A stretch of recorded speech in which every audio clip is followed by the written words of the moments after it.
Hi, everybody. It's Amanda at Dixie Delights, and I wanted to check in with some new information on Disney Cruise Line's return to sail.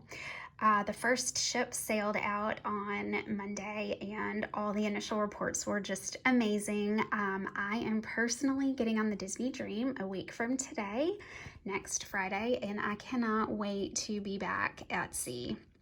It is one of my most favorite vacations that I've ever been on, and it's been a long time since we've been able to enjoy it.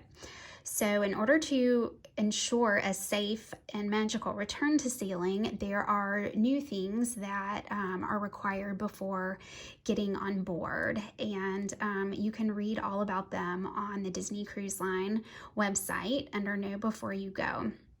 It is really important to make sure that you are staying on top of this, or that you have a trusted travel advisor, which is more important than ever, no matter where you're going, that can help answer these questions and just keep you on track and make sure you don't miss anything. This is the type of vacation where if you have not completed all the steps, you will be denied boarding at port, and that would be so sad and unfortunate.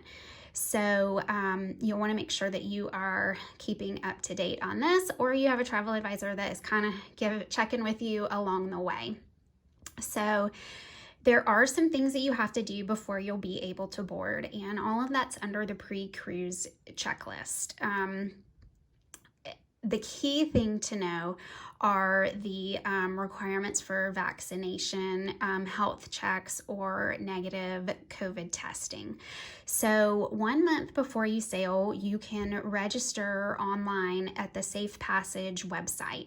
And we did something very similar when we did our Adventures by Disney Montana trip. And I'm going to walk you through that in a minute here. But you'll create your account there, and then that account will walk you through steps that you need to know.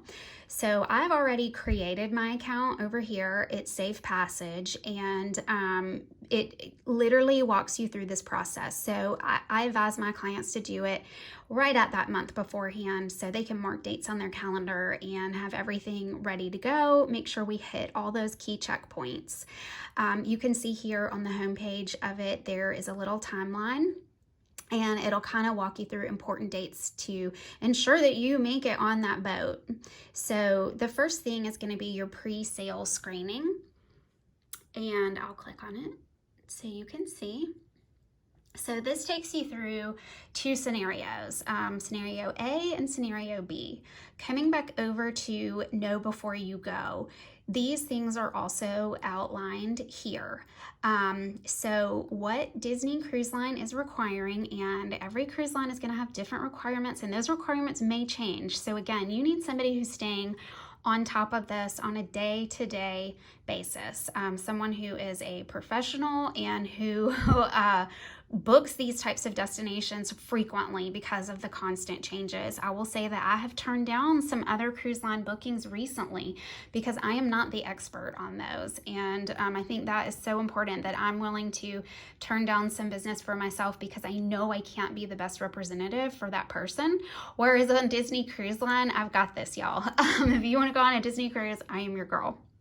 So option A is COVID-19 testing. So everyone who is non-vaccinated, regardless of age, must complete an approved COVID-19 PCR test before arriving at the port. The test has to be taken 2 to 5 days before your actual sail date. And then those results have to be in the day before your sail date. So one option that's really neat that Disney is giving just to keep things as easy as possible is you can request a test kit be mailed and shipped to your home. So this you do here through the Safe Passage site, and right here, order home test kits. There is an associated cost for those to give you this extra convenience, but they will overnight you the home test kit with the instructions and everything. You'll take that home test kit. It has an overnight mailing label where you pop that back in the mail and it goes back to them, and then you get the results. So that's option A. I guess that's option 1A. And then the next option is you're going to take your own test at your own provider. So when we did Montana, there wasn't the option for an at-home kit. So the people in my family who are not vaccinated did this. We took them, we set up an appointment, we had their PCR test done and got those results, and then we uploaded those on our own. Again, that was free. The meal kit does have a cost associated with it, but it gives you that peace of mind of knowing that you have everything you're going to need. So I think that's a nice option that they've thought of and are providing. So the other number B here is for vaccinated guests. Just because you're vaccinated doesn't mean you have to share that with Disney. You can still go through what we just talked about if you want to. However, if you're vaccinated, one of the benefits of that fully vaccinated is you can upload your proof of vaccination, which is a copy of your card showing your, all that pertinent information. You can upload that here on this website. Once you've done that, it gets reviewed and then your status will be updated. So try to focus here. You can always check your status here on this website and see where you stand before you sail. Coming back to the home page,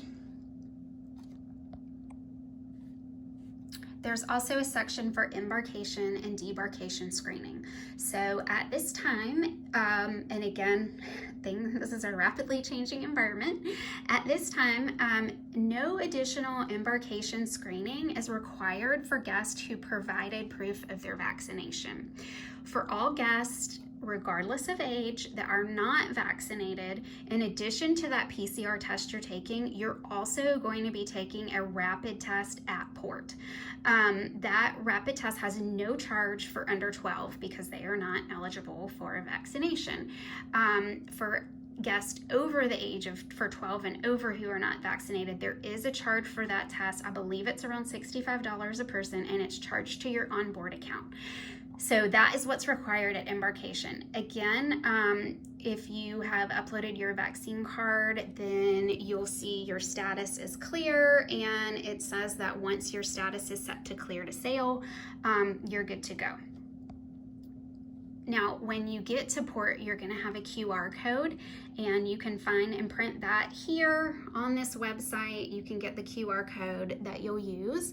I believe this should also eventually link to your Disney Cruise Line app, so I'll be sure to update y'all once I get to port and see how that works. In addition to all of this on the Safe Passage site, just like always, you're going to complete the online check-in. This is done exactly 30 days before your cruise. This has always been a thing. This is not new. And you will choose a port arrival time, just like you've always done in the past.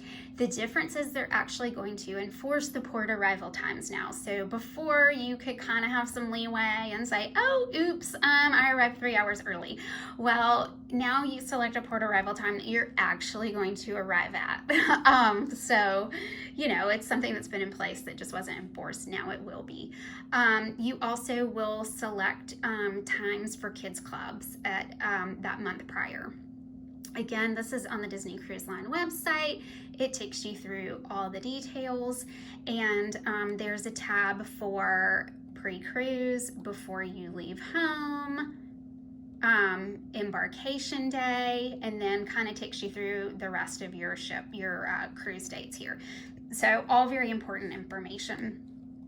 I also want to acknowledge that I get it that this is a lot, and it is, and I definitely don't want to diminish that. Having done something very similar for our trip to Montana with Adventures by Disney as a guest, it felt like it kind of felt like it took a little bit of that right before you travel excitement and anticipation away. And I'm just, being honest here. And normally at a time when you'd be so, ready to get out of town and so excited and looking forward to this, and eek, my cruise is like 12 hours away. We were doing this, and it took a little bit of that magic away. However, I will say we got it out of the way, and we landed on the ground in Montana, and all that was immediately forgotten. It was kind of like having the baby, you know, like the birth process. You forget it once you've birthed the baby and you have this beautiful thing laying in your arms. So while it was, you know, just another thing we had to do, it was so worth it. We made amazing memories. Our kids are not getting any younger. It's important to Disney Cruise Line and Adventures by Disney and the entire travel industry that we return in safe and responsible ways. And not only that, it's important to a lot of the guests to know that they have that assurance that they will be safe on their trip. So I don't want to say that this isn't a lot. I acknowledge it is a lot. However, it was my experience with Montana, and have no doubt it will be my experience with Disney Cruise Line, that it's worth it. We just do it. Again, the kids are not getting younger. Personally, our family has decided we have to try to travel with them and do what we can with them and do it in a safe and responsible manner. And I appreciate in the end that we're going through all of these steps so that we can do it. And I cannot wait to see to walk back on the Disney Dream next Friday. It makes me emotional. It has been our favorite family vacation ever. It's so special, and I know that they are going to return in an incredible way. The ship first sailed on Monday, was the first sailing back. So, and then new passengers are boarding the ship today for the second sailing. I have friends getting on Monday, and then I get on Friday, and all the initial reports have been just amazing that Disney Cruise Line has nailed it. Much like when Disney World reopened, tons of the feedback is saying, I hope it stays this way. So I can't wait to see it. I can't wait to see the changes. I can't wait to see that atrium and enjoy those incredible dining rooms and see the characters and have that ocean breeze on my face. There's so many things I'm looking forward to. So this part is just a small, necessary, not magical way to make all that happen. I will share every detail with you in the coming weeks, or in the coming days, and then next Friday I'll be getting on that boat. I'll share everything that happens at port before I get on the ship, and then the real magical start. So I hope you stay tuned with so much more to come. Please call or email me if you have any questions, if you're looking to book a Disney cruise, if you already have your cruise booked with me and this has sparked questions, give me a call. Let's talk through it. I can't wait to get back on those boats.